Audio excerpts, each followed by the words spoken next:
Oke teman-teman semuanya, kita kembali lagi di obrolan berbagai hal. Untuk kali ini kita akan memasuki sesi obrol IMB, informasi mudah-mudahan bermanfaat, dan obrolan TTS, tips-tips santuy. Dan kali ini kita kedatangan tamu, yaitu ada di samping saya, ada Kak Nargis atau Mbak Nargis nih, yang biasa disapa Mbak Nargis nih.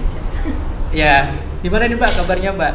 Alhamdulillah sehat. Kayaknya suaranya kurang itu ya, kayaknya suaranya kurang keras ya, kayak kurang semangat gitu loh.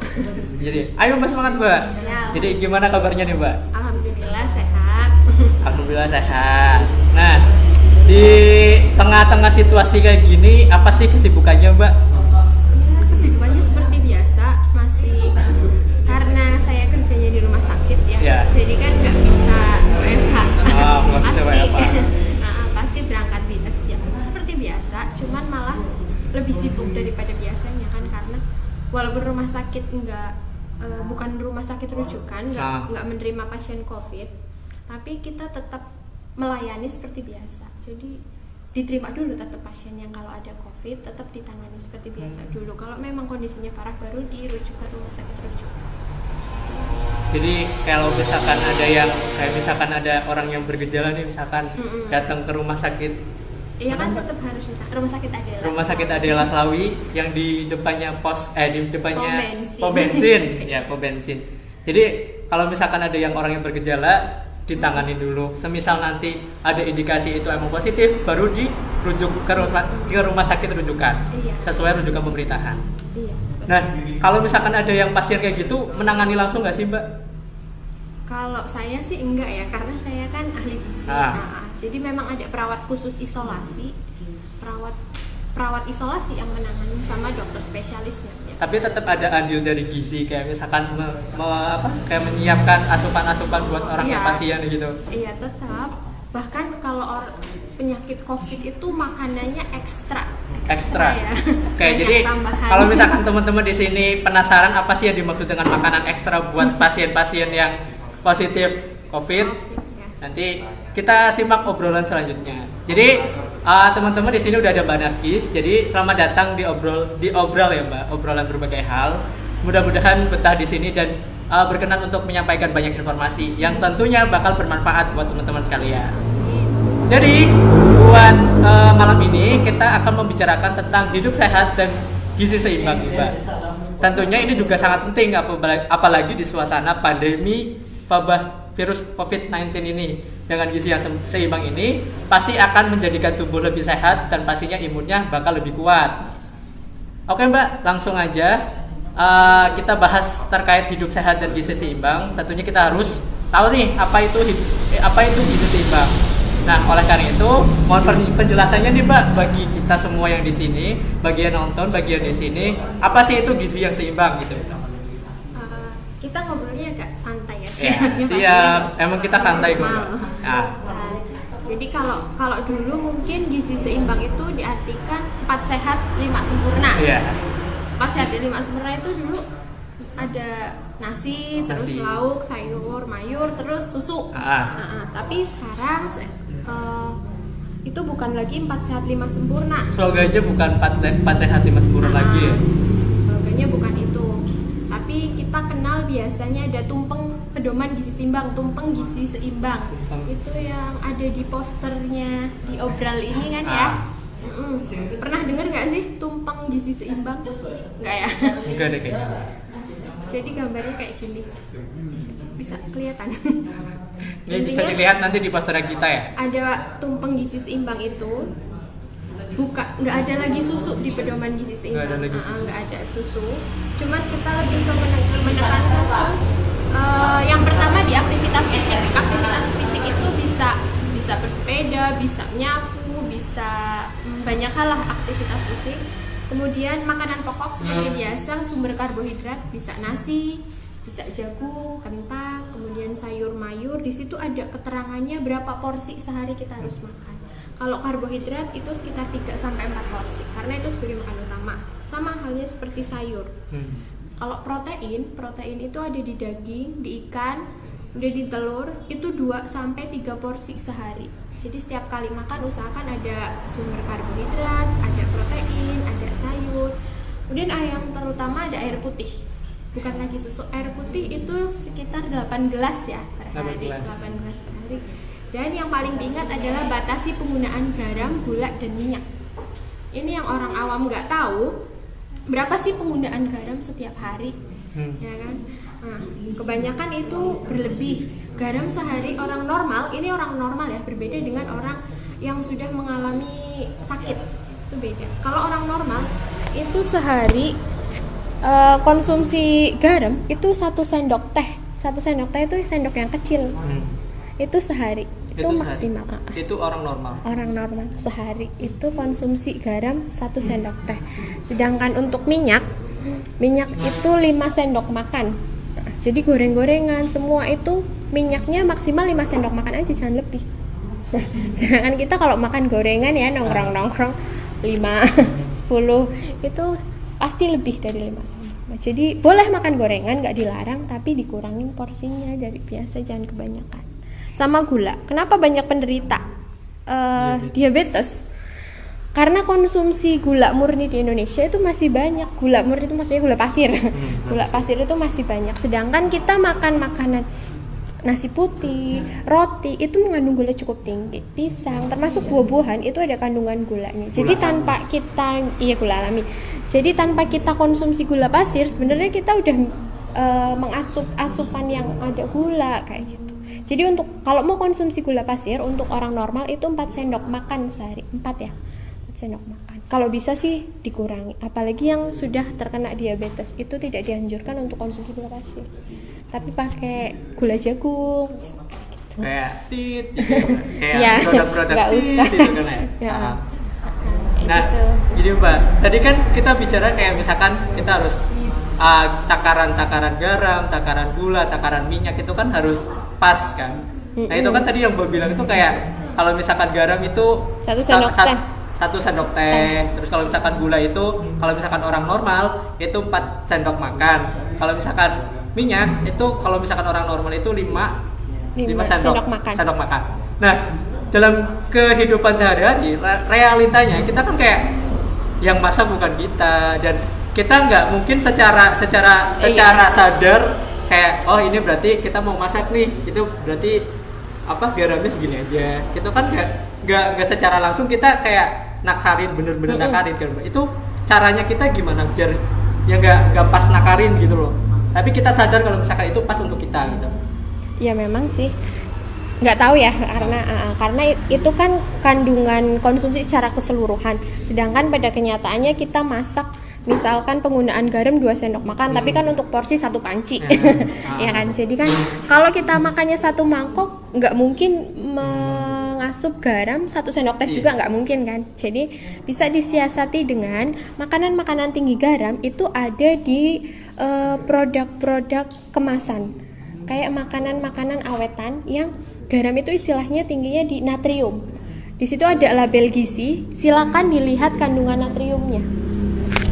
Di situ ada berapa kandungan natrium. Nah, nanti dari tabel itu kita bisa ngira-ngira, oh natriumnya tinggi, berarti jangan. Itu udah makan yang asin. Atau mungkin kalaupun bukan produk yang berlabel, kalau dirasa makanan-makanan itu udah asin, kita udah konsumsi makanan yang asin yang lain, misalkan udah makan telur asin, ya udah cemilannya diganti. Sama yang jangan asin, yang boleh yang manis ataupun makanan yang biasa. Cuman manis pun nggak boleh terlalu banyak, mengingat ya kandungan gula tadi gitu. Nah Mbak, ngomongin tentang cemilan nih Mbak. Jadi kan setelah kita bahas tadi makanan-makanan yang pokok kayak misalkan asupan karbohidrat, asupan protein, asupan lemak dan lain-lain itu kan ada di makanan pokok. Nah kalau misalkan kita ngomongin masalah cemilan nih Mbak, baik gak sih atau ada gak sih kayak kita boleh makan cemilan sehari tuh segini, atau kita nggak boleh makan cemilan tuh bagusnya segini, atau cemilan-cemilan apa aja yang emang sehat, atau emang cemilan-cemilan apa aja yang dianjurin? Ada gak sih kayak misalkan cemilan-cemilan yang dianjurin kayak gitu Mbak? Kalau cemilan sehat sih pasti ada lah ya, ada. Cuman kalau untuk kebutuhan, maksudnya cemilannya seberapa banyak itu kan tergantung kebutuhan gizi seseorang, itu kan beda-beda. Kebutuhan gizi dilihat dari jenis kelaminnya laki-laki pasti lebih banyak dari perempuan. Dilihat juga dari aktivitas fisiknya. Kalau atlet jelas lah kebutuhan gizinya 3.000 kalori, beda sama orang kayak kita biasa paling 1.500 sampai 2.000 kalori per hari. Jadi dilihat dulu jenis kelaminnya apa, aktivitas fisiknya apa. Ketika aktivitasnya banyak, maka dia butuh cemilan yang sehat. Kayak misalkan atlet nih, atlet itu cemilannya bisa 4 kali sehari. Atau mungkin ibu hamil itu selingan cemilan, makan nasi sama pepes tahu itu dianggap sebagai cemilan. Karena kebutuhan kalorinya, ibu menyusui ya, terutama ibu menyusui. Itu seperti itu Kak. Jadi tergantung siapa nih yang kita bicarakan. Kalau misalkan saya mungkin nggak terlalu banyak karena saya kan kebutuhannya cuma sendiri ya. Terus sendiri. Juga bukan atlet gitu.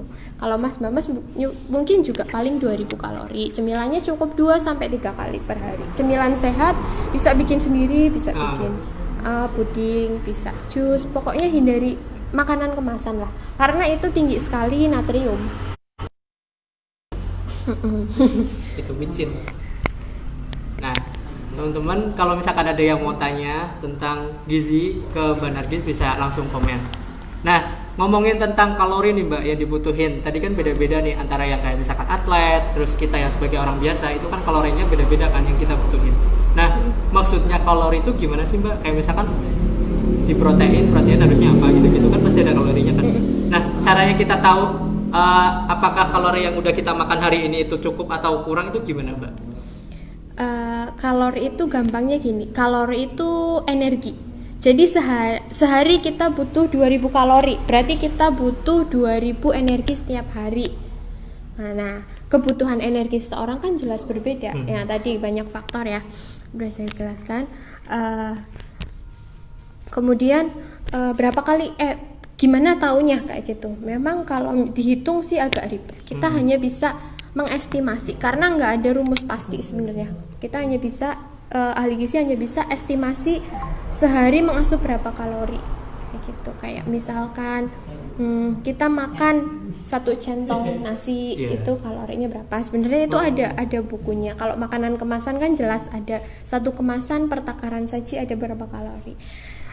Kalau di nasi, saya pernah ngitung ya takaran di nasi dus yang kita biasa, misalkan ada nasi kotak biasa kita makan, itu kan ada nasi, biasanya ada ayam, ada lauk pauk, sayur, itu kalorinya sekitar 350 sampai ada yang kalau lauk hewaninya banyak ya bisa sampai 500 sekali makan. Nah, itu dalam nasi dus ya. Segitu itu sama kayak kita mengonsumsi minuman manis. Kalau di misalkan restoran fast food, junk food kayak gitu lah. Itu minuman manis lah, tahu lah ya, nggak usah disebut apa minuman itu. 1 cupnya itu bisa mengandung sekitar 400 kalori. 400 kalori. Kenapa kalorinya hampir sama dengan nasi dus? Karena di situ ada gula. Gula itu sangat tinggi sekali kalorinya. Jadi kenapa sih orang-orang kelebihan gizi? Ya karena mereka mengonsumsi banyak makanan-makanan yang tinggi kalori padahal kebutuhan lebih dari kebutuhannya. Dan itu dilakukan dalam jangka waktu yang panjang. Nah, ketika kalori itu dikonsumsi berlebih dari kebutuhan terus-menerus dalam jangka waktu yang lama, terjadilah peningkatan berat badan. Iya. Jadi seperti itu. Jelas ya penjelasan saya? Jelas insya Allah ya? Jelas. Nah, ngomongin tentang berat badan ya Mbak. Jadi kan katanya kalau misalkan kita mengonsumsi makanan setiap hari itu kan harus pas nih. Nggak boleh lebih, nggak boleh kurang. Dan kayak diestimasi setiap harinya. Kayak misalkan kalau misalkan kita misalkan udah merencanakan kita mau apa hari ini. Jadi kita merencanakan makanan kita juga gitu kan Mbak. Nah, ngomongin berat badan nih Mbak. Ada nggak sih kayak efek yang kayak bener-bener membahayakan ketika kita menimbun banyak kalori, kita kekurangan banyak kalori gitu. Kalau misalkan kita itu jangka panjangnya tuh ada kayak efek-efeknya gitu nggak sih Mbak? Kalau misalkan berat badan. Kalau misalkan berat badan, jadi ada 2 kemungkinan ya, berat badan lebih sama berat badannya kurang. Kalau berat badannya lebih atau biasa kita sebut obesitas, itu beresiko banyak terjadi nantinya, itu beresiko terkena berbagai macam penyakit, dari diabetes, dari jantung. Nah, faktor resikonya salah satunya itu obesitas. Jadi obesitas itu salah satu faktor resiko orang-orang banyak terkena diabetes, banyak terkena penyakit jantung, banyak terkena hipertensi. Walaupun nggak semuanya, tapi itu salah satu faktor resiko. Nah, ketika kurang berat badannya, kalau kurang di perempuan misalnya, di perempuan apalagi di masa remaja, kemudian belum hamil, sudah mengalami status gizi kurang, maka kemungkinan dia bisa pendarahan pada saat persalinan, bisa terjadi kena anemia, berat bayinya lahir rendah, kayak gitu. Itu dampak-dampak yang banyak orang nggak menyadari dan dianggap karena masalah gizi itu nggak dirasa sih ya, maksudnya nggak sakit, orang biasa aja sehat kayak gitu. Tapi ternyata dampaknya seperti itu bisa, nah itu menyeramkan sekali ya.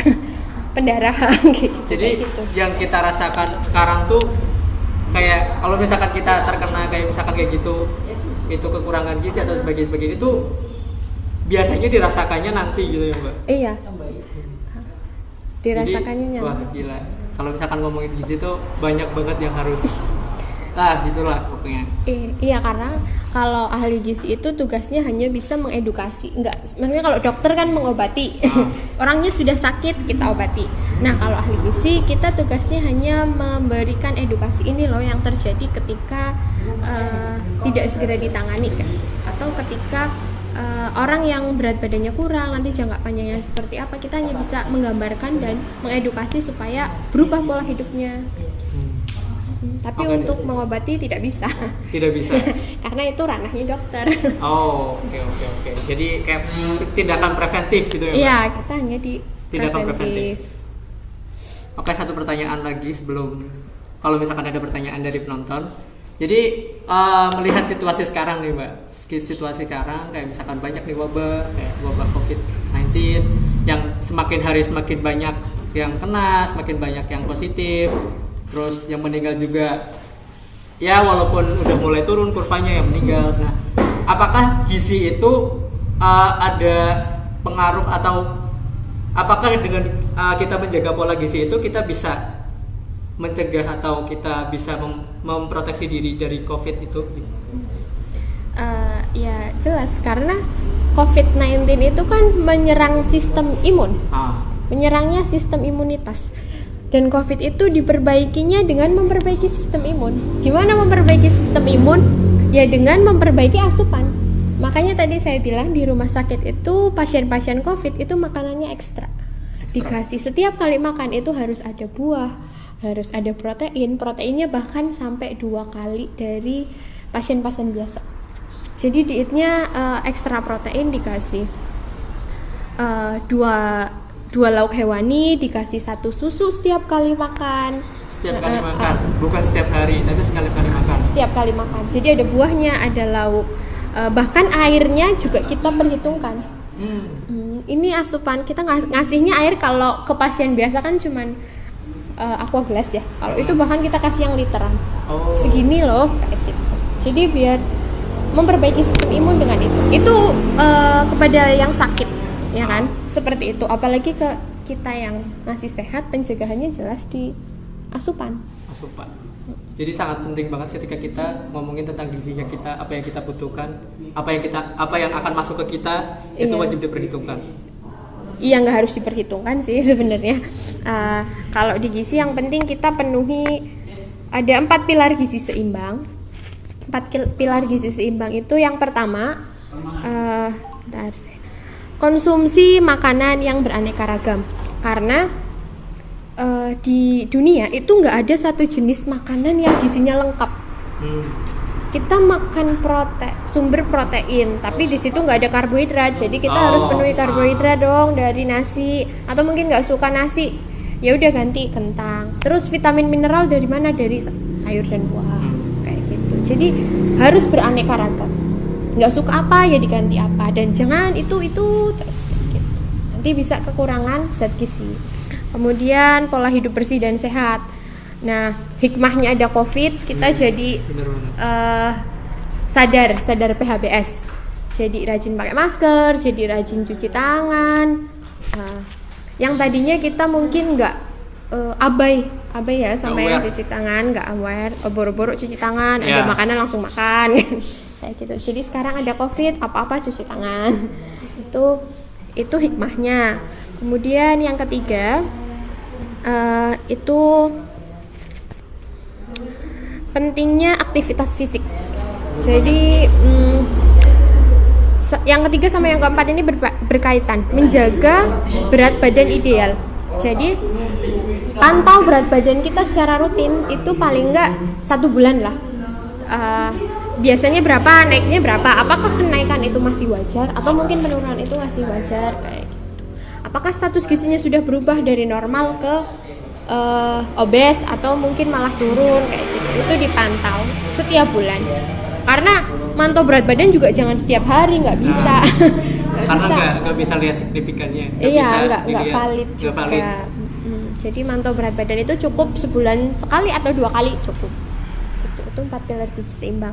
Dan ada satu lagi untuk anjuran makan.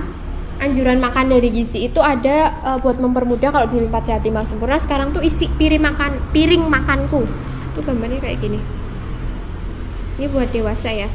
Piring makanku, di sini ada gambar cuci tangan. Cuci tangan. Ini nih. Terus batasi gula garam dan minum air putih. Sama di sini ada piring makanku gini.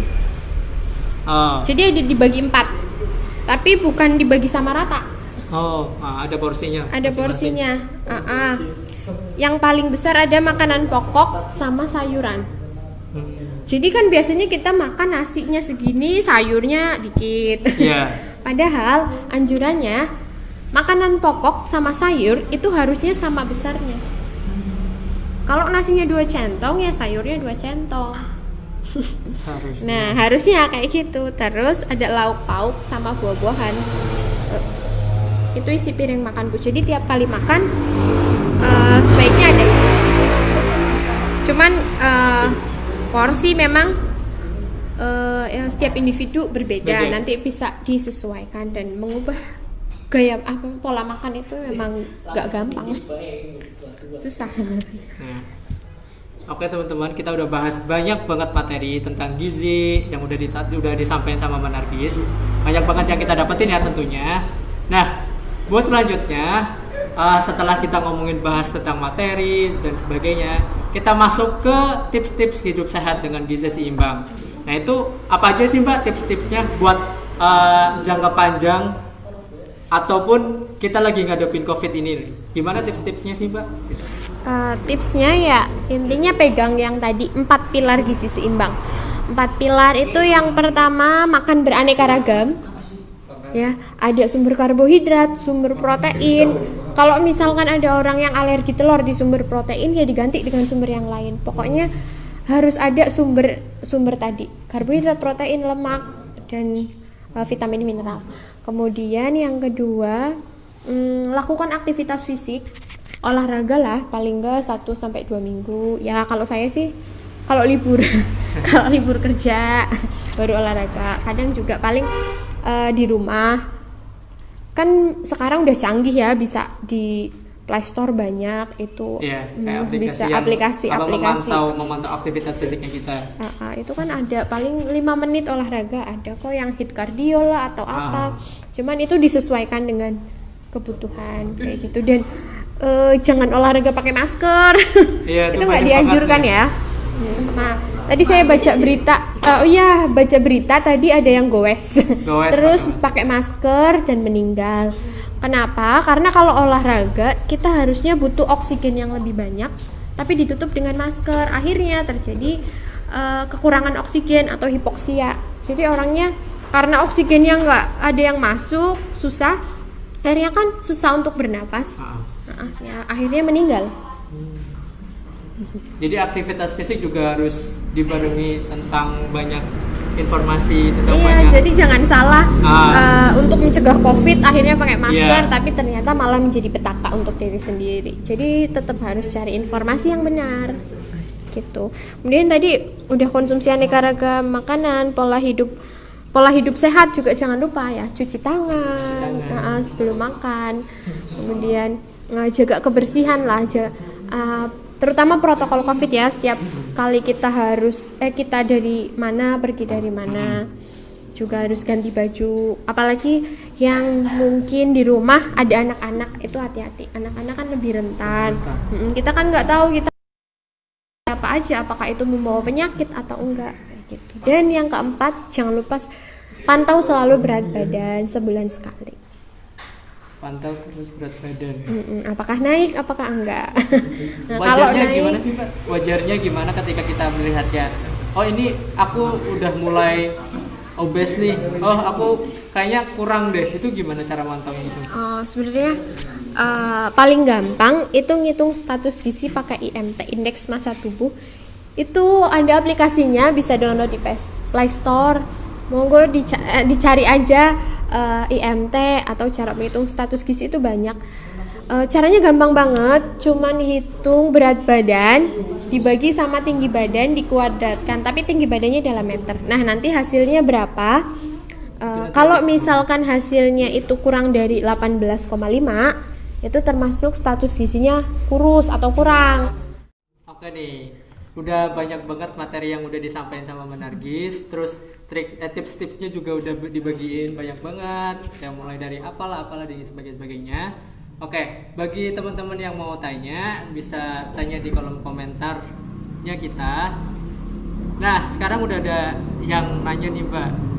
Kayak nanya yang keren sekali ya Mbak, berbobot sekali gitu. Nah, tanyanya adalah apakah nasi ponggol itu termasuk gizi seimbang enggak? 4 sehat 5 sempurna. 4 sehat 5 sempurna enggak? Itu gimana Mbak? Tadi udah dibilang ya, nggak ada 4 sehat 5 sempurna. Nah, udah nggak ada 4 sehat 5 sempurna. Jadi ponggol itu tetap ada zat gizinya. Ada. Tapi kita lihat apa aja kok yang ada di situ. Kayak ponggol kan biasanya nasi itu kan sumber karbohidrat. Terus lauknya apa nih? Ada yang biasanya kering tempe. Itu sumber protein nabati. Nah, karena sumber protein itu ada 2, ada nabati sama hewani. Nah, kalau tempe terus lauknya gorengan, terus kentang, ya itu cuman ada karbohidrat sama protein. Iya kan? Karbohidratnya kentang sama nasi, proteinnya kering tempe sama mendoan. Iya, kering tempe dan mendoan. Nah, itu cuman ada karbohidrat sama protein. Jadi, kalau misalkan mau ponggol, ya dipilih lauknya pakai tambahin sayur, kentangnya diganti, mie-nya diganti, karena itu jadinya nanti triple karbohidrat. Mie-nya diganti, pakailah sayur kan biasanya ada ya, kan ada yang pakai tumis labu, terus apa sih biasanya kalau orang-orang pokoknya diganti sayur lah, pokoknya di situ kan yang belum ada sayur, terus sama protein hewaninya bisa dari telur, bisa dari ikan, bisa dari daging, ati ayam, banyak sumber sebenarnya, tinggal gimana kita mau memilih apa enggak. Gitu. Jadi gitu teman-teman. Jadi selain kalau misalkan mau makan ponggol, tetap harus memperhatikan komponen-komponen lain yang nggak ada, yang udah ada tapi istilahnya tuh belum ada di nasi ponggol itu. Kayak misalkan biasanya di situ udah ada karbohidrat, udah ada protein, tambahin yang lain. Biasanya kalau ponggol yang 5 ribuan ya, 5 ribuan udah pakai telur, udah pakai tempe, udah pakai sayur, itu udah termasuk gizi seimbang karena udah memenuhi berbagai macam zat gizi. Tuh teman-teman, jadi tetap perhatikan gizi seimbang yang kita asuh. Ada lagi nggak? Ada lagi nggak? Nggak ada? Oke. Jadi itu teman-teman yang udah disampaikan sama Mbak Nargis, materinya, tips-tipsnya, jangan lupa diterapkan. Kita belajar menerapkan sedikit demi sedikit. Ya pokoknya tetap jaga kesehatan. Ingat tadi yang 4 seimbang, 4 pilar yang seimbang. Tadi ada makanan yang beragam, terus ada aktivitas fisik, terus ada pola hidup bersih dan sehat. Terus pokoknya ada satu memantau berat badan. Tuh. Jadi jangan sampai di rumah cuma malas-malesan tapi malah makannya banyak, itu salah. atau nanti yang lagi gencar-gencarnya aktivitas tapi malah makanannya dikit, itu jangan. Jadi pokoknya seimbang lah, harus seimbang, jangan lebih jangan kurang, jadi gitu. Oke, terima kasih Mbak Nargis atas yang udah disampaikan. Mudah-mudahan bermanfaat bagi teman-teman. Kalau misalkan ada yang mau tanya, tinggal lewat langsung ke Mbak Nargis saja. Iya, boleh. Boleh kan gitu. Jadi teman-teman tetap semangat, tetap sehat, tetap hidup sehat, dan jangan lupa tetap di rumah. Oke, jadi sesi ini selesai dengan kata-kata manis dari Mbak Nargis. Kata-kata manis. Kayaknya semua yang tadi saya bilang udah manis. Manis. Dan lihat Mbak Nargis aja udah manis. Ya, semoga apa yang saya sampaikan tadi bisa buat bermanfaat sama teman-teman semua, karena kalau ngobrolin tentang gizi itu sebenarnya banyak sekali, nggak ada. Luas sekali, mungkin satu malam nggak selesai. Satu malam nggak selesai. Iya, tetap jaga kesehatan di rumah aja. Kalau misalkan mau ada kepentingan, tetap pakai protokol kesehatan ya kemanapun. Jangan lupa pakai masker, sering cuci tangan, karena kita nggak tahu siapa aja yang udah kontak sama kita, apakah dia membawa penyakit ataupun enggak, kayak gitu. Walaupun sekarang udah new normal, tapi tetap harus sesuai panduan protokol kesehatan ya, gitu aja. Oke teman-teman, sesi ini berakhir. Mudah-mudahan bermanfaat dan jangan lupa tetap jaga kesehatan dan tetap di rumah kalau misalkan nggak ada kepentingan yang mendesak. Terima kasih teman-teman. Nah, terima kasih.